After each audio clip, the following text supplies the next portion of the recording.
People always ask me why I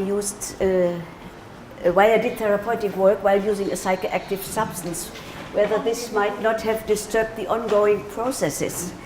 So in the summer of 2016, in Amsterdam, a question was raised on a panel: is psychotherapy an essential component of psychedelic therapy? The subject of today's talk.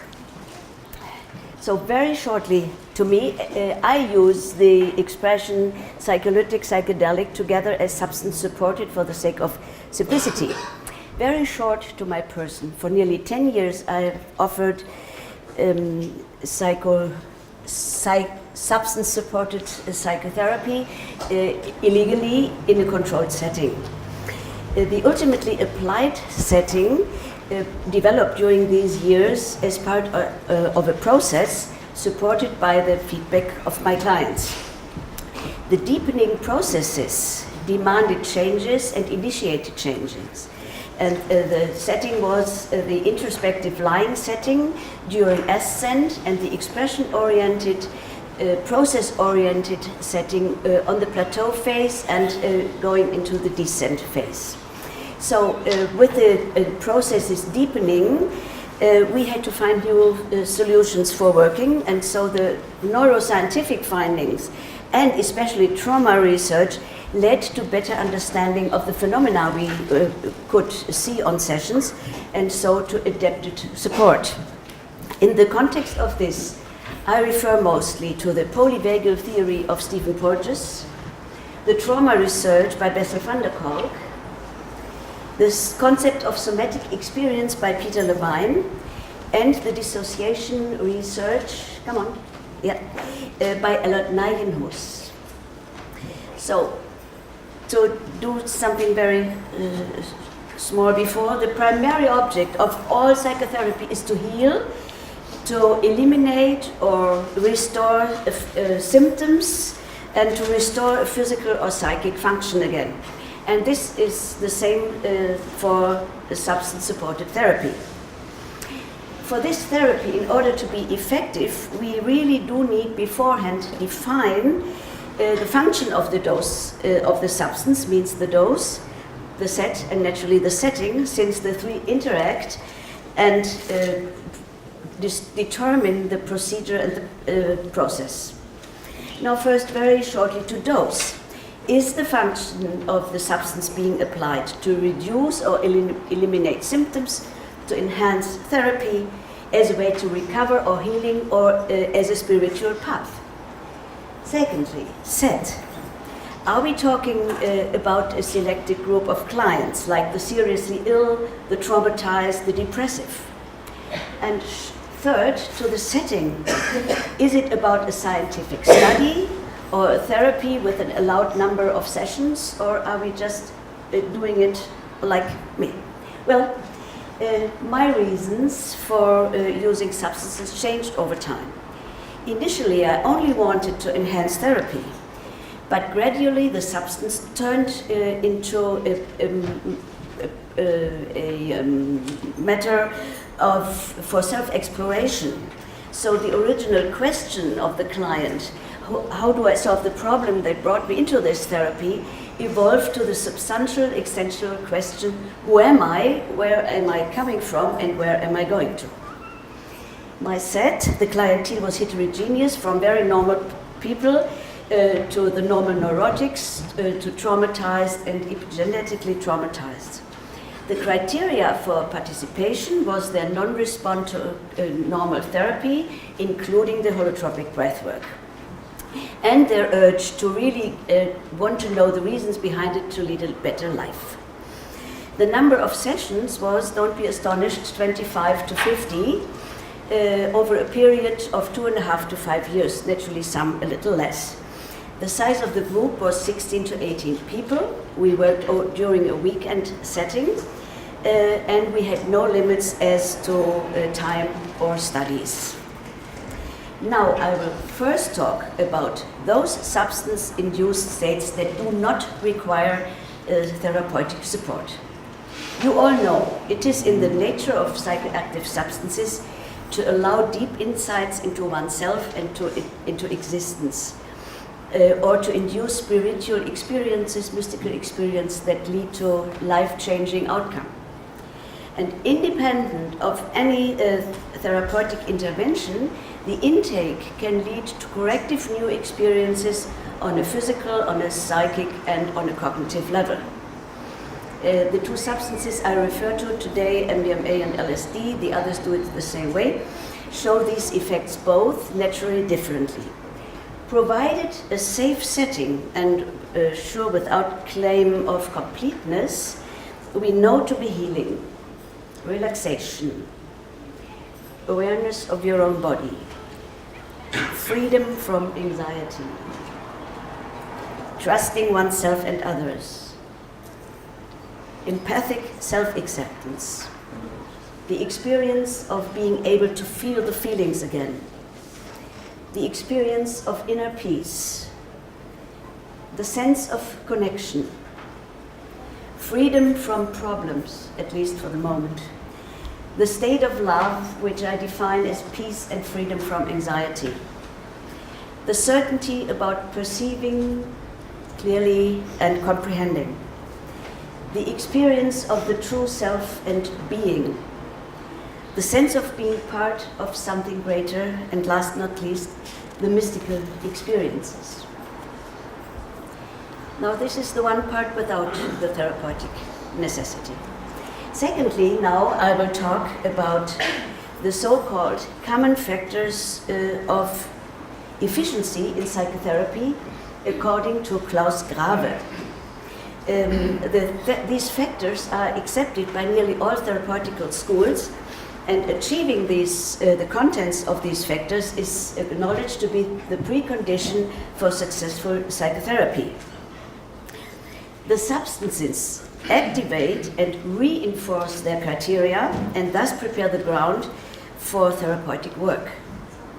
In conventional therapy, the client and the therapist have to work them out together, which sometimes becomes a difficult and time-consuming process. Sometimes even the therapy stops before it has begun. So the inherent quality of the substances to evoke these common factors, therefore, is very, very useful. MDMA both do so, the others too, and naturally, again, in a different way.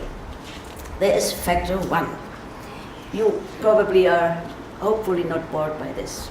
There's the trust between the therapist and the client. Remembering the healing factor, trusting oneself and others, we might easily identify this first factor. And MDMA is a perfect substance to evoke this factor. If a client gets into anxiety or deep regression with transference, then then trust might even become the issue itself on the session. Therefore, don't rely on this only, but it is necessary to establish a good relationship beforehand, before one starts to do the LSD, so that the client can be reminded of it on the session. The factor two, problem actualization and re-experience of effective experiences. See, the lowered resistance due to the psychophysical relaxation of the MDMA and the factor freedom from anxiety allows any contents to emerge on a session without the associated emotional being overwhelmed. So there we can really re-access the experiences. Under LSD, these re-experiences and the effectiveness mostly take place in the as-if-now mode, and therefore they are much more vivid and much more prominent. Factor 3, resource activation, means that the client's own special qualities can be used as a possible tool or resource for the therapeutic process. And if you take the healing factor empathic self-acceptance, he allows the value allows to value the own behavior and the own strategies and concept developed to recognize them as a way of adapting. And the client becomes able, under the substances, to explore these strategies and concepts carefully and then decide whether to use or to dismiss them. This factor is more activated by MDMA than by LSD, and the insights need to be implemented on the whole body-mind, not only but really the whole person. The fourth factor, motivational clarification and cognitive control, are enabled by the open mental states. The client can identify causes, reasons, the complexity of events, and especially find his own part in this, and in this way gain a new perspective. The last factor, 5, overcoming problems and regulating behavior, are more a process than an induced state. But the gained insights, which by the way are faster to be gained, lead to a deeper understanding and agreeing to what was or to what is, and so to overcome. Healing factors like self-acceptance, trust, certainty about perceiving clearly, deepen the courage to change, and here the insights again need to be consolidated on the session. Now, so far, we have looked at the intrinsic healing effects and the activation of common factors of efficiency. And I'm well aware that it is almost impossible to make this clear a differentiation between these two, and I'm not the first to say I can only do it theoretically, because they always melt into each other, as you might have thought. Now, based on this, one might assume that it would be sufficient to provide a safe setting, apply the substance, and then be done. And this is why I'm standing here. My experience taught me, though, that there are many moments where therapeutic, if not trauma therapeutic, intervention are needed. But before I enter the target line, let me give you a little reminder. You know it, I only want to say it. Psychoactive substances allow any psychic contents and any body memory to emerge at any time. So this is what we have to keep in mind. So now, third, I will talk about contents arising during a session where therapeutic intervention is indicated. And I will give you 4 examples. I promise to keep the time. And I read one record after the other. Yes. I start trembling. It gets faster and faster. My whole body shakes violently. I can't do anything about it. The trembling is almost like buzzing. I'm glad you're sitting next to me, touching my shoulder. I can't control or speak. Suddenly it stops all by itself. It makes me sit up. I'm in my hospital bed with my baby lying in front of me. It is as if I'm seeing her for the first time. What do we learn? After an emergency cesarean section, the child, the newborn baby, was not put into the mother's arm, but was taken hurriedly away by the doctors. She waited and waited until a sudden thought hit: she's dead. This very thought on the session was over 45 years ago.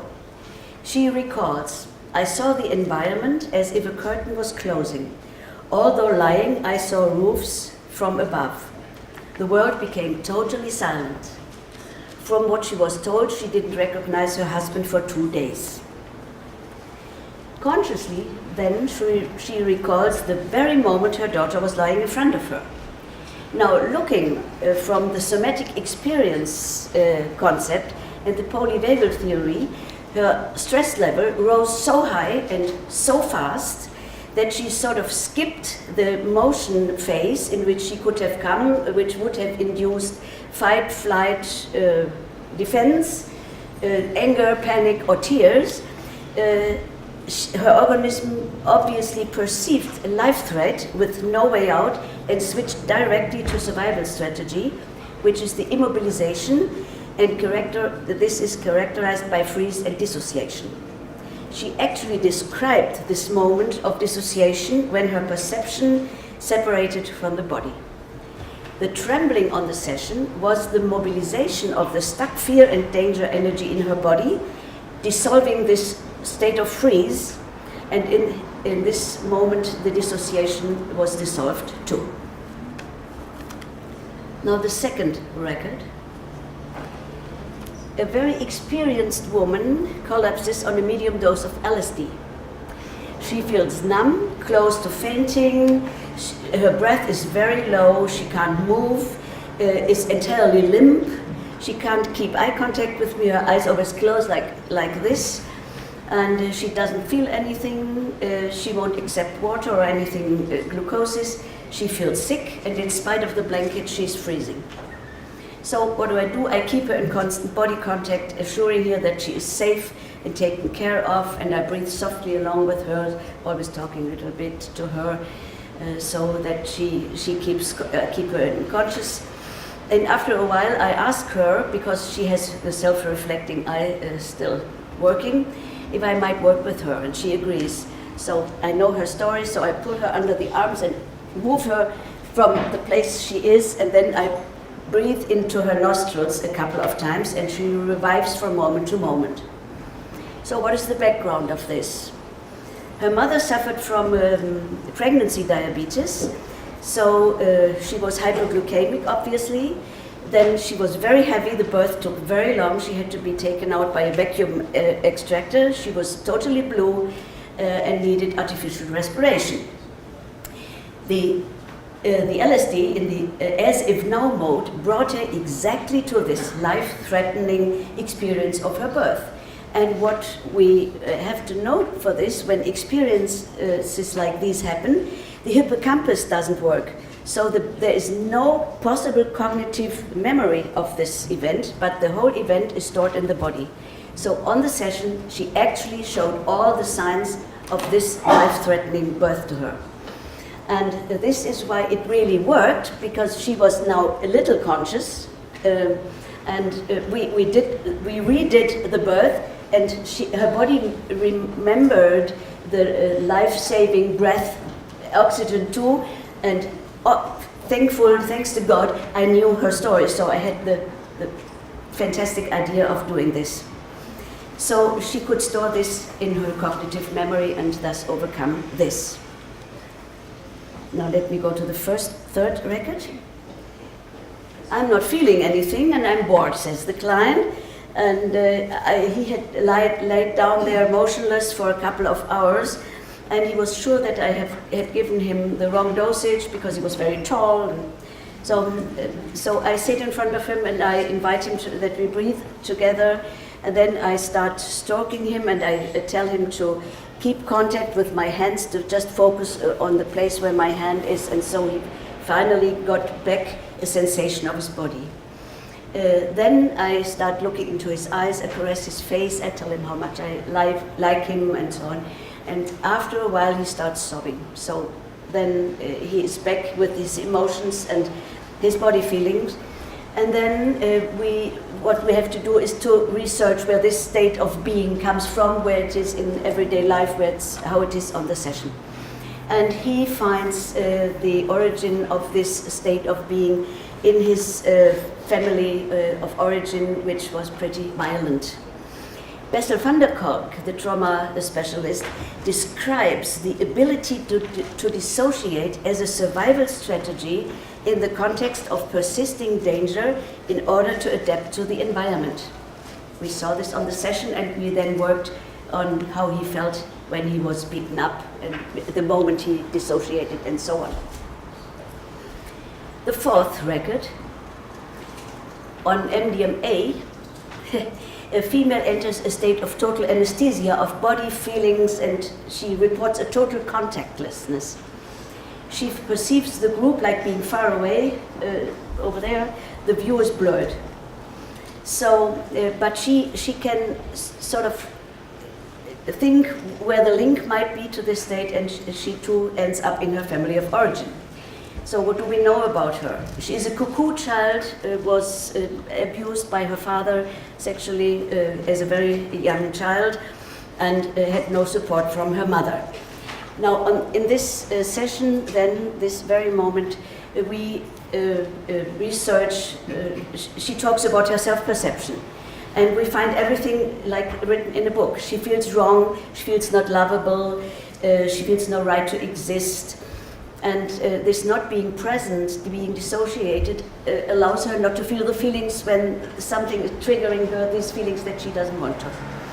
So what we do is we work together until she can see this state of being as part of one of herself, one part. And when she has accepted this, then we tell her, we show her our other part. There she is in everyday life, a wonderful mother, a reliable friend. She earns money and so on. So what do we have here? We have a so-called apparently normal personality, where she is this wonderful mother, and we have an emotional personality called EP, the other is the ANP, in which, in her case, tends to dissociate. Now, theoretical viewed again, shown by Bessel van der Kolk and Alan Nijenhuis, this is a severe developmental attachment disorder. And it develops through neglect by physical and psychic violence and child abuse. It leads to changes in the brain structures as to neuroception, which is the differentiation between friend and enemy, and to deficits in the interoception, which is where you find your emotional state and can give it a name. So these attachment disorders lead to signs in everyday life, which we then see on the session too. She's always alert, distrustful, perceiving the world as a dangerous place, and where she is not wanted, and she is very busy acting like a very normal person, very heavy life. As you may imagine, this therapy took quite a while, and I don't know whether we are all done. Now, ladies and gentlemen, I have pointed out some trauma-related phenomena which may show up on a session. And these phenomena are the phenomena, the signs of the mobility phase. There on the session you find trembling, sweating, panic aggression, hypervigilance, urge to move, tension. The signs of the immobility phase. There you find disorientation, dissociation, contactless, numbness of the body, tendency to collapse, loss of language sometimes, being cold, immobility. And you find the structural dissociation where people report about parts that they say, it's not me. Yeah, it will be done in 5 minutes. So, I ask you, would not everybody first think of an effect, a side effect, a wrong dosage, a non-responding or resistance when signs like this show up? Who would think of a trauma re-experience when a client is trembling, or of a dissociation when someone says that nothing is happening, or of when someone is very silent, seems introverted, that he is in a state of immobility? So I tell you, trauma-associated phenomena are subtle and not always spectacular. They show up without announcement, without following a sequence. You cannot evoke them willingly. They keep showing up, especially the body signs, until they are really dissolved. And accompanying such a trauma process needs patience and knowledge. So I summarize. There are states and times when the client can be and needs to be just by himself in his process. But there are states that cannot be processed alone or be resolved alone. When trauma-related phenomena show up, the client needs support. Ultimately, disorders can only be healed at the place where they occurred. Traumatization happened because the child was alone. So in a re-experiencing, he needs contact, interaction, he needs to be held, and he needs a safe place. People with impaired ability to relate need, through us therapists, a trustful relationship, not only on the session, but in life. A dissociated person needs contact on every level in order to gain contact to himself again. If we do not offer what has been lacking before, we really do risk a re-traumatization, which is the opposite of our intention. Therefore, clients need empathic people to experience empathy. Here, groups are a wonderful tool. They need basic guidance on what to expect and when to call for help. They require assistance to implement, to consolidate the insights and the intentions they have. They themselves have urgently to bring commitment and the drive to really do the work, because there is more to this than just the substance-supported sessions. We clients, we need skills and tools so that we are aware of what we do. And to do so, we need self-experience and working through. And we need knowledge and, we need knowledge and, I don't know what happened.